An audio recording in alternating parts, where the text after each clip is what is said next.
Assalomu alaykum hamyurona aziz. Imroz 12 may است. Oxiron mohi bahor. Allakay havo to'liq garm shуда istodaست.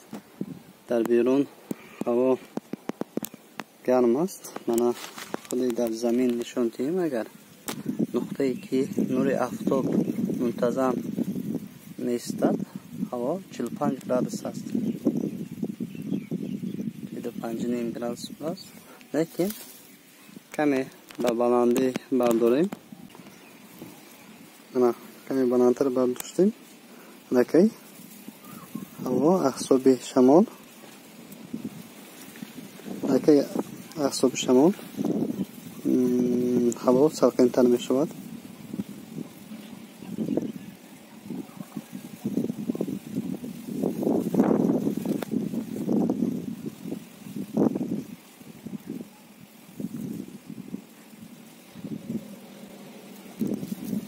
Yani 30 gradus است.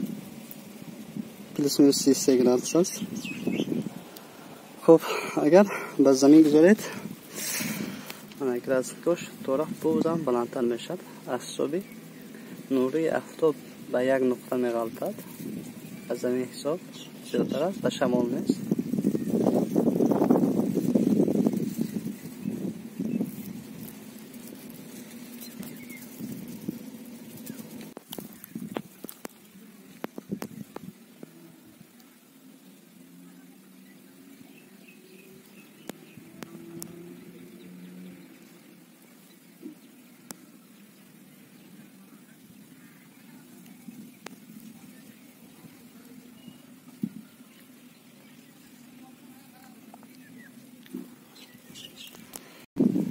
در این گرمی باید بالای بیرکت را پوشاندن در کار.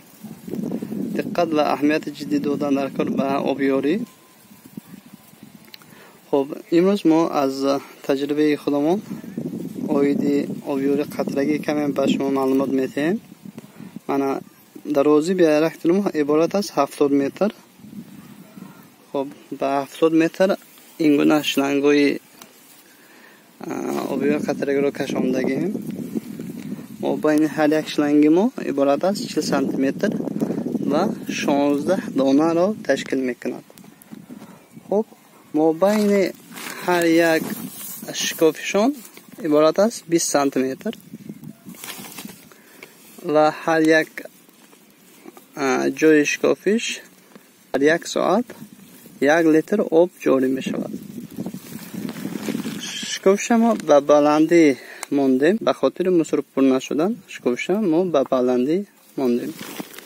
شلنگ اساسی ما رزمشون 32 میلیمتر است.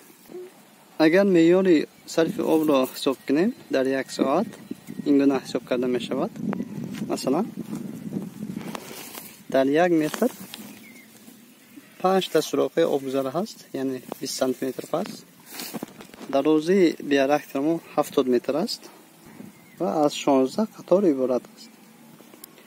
یعنی 70 ضرب میزنیم به 5، یعنی 5 سوراخ آبگذار ضرب میزنیم به 16 قطار میبروید 5600 دانه سوراخ آبگذاری ما. هر یک سوراخ آبگذاری ما یعنی شکافی آبگذاری ما در 1 ساعت 1 لیتر آب را از خودشان جاری میکند. یعنی در 1 ساعت برای ما لازم میشد 5600 لیتر آب. همین آب برای ما کفایه میکند برای یک روزه آبیاری کردن. حاضر حرارت را در داخل بیرکتر میسنجیم. چند گراد تشکیل میکرده باشد. حاضر میزنیم.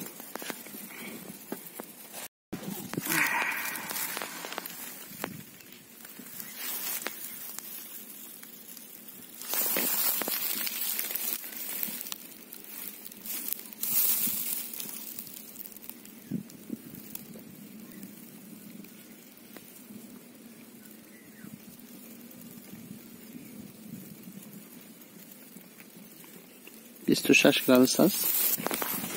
میبینید که کلمه شکایت فعالیت دارم.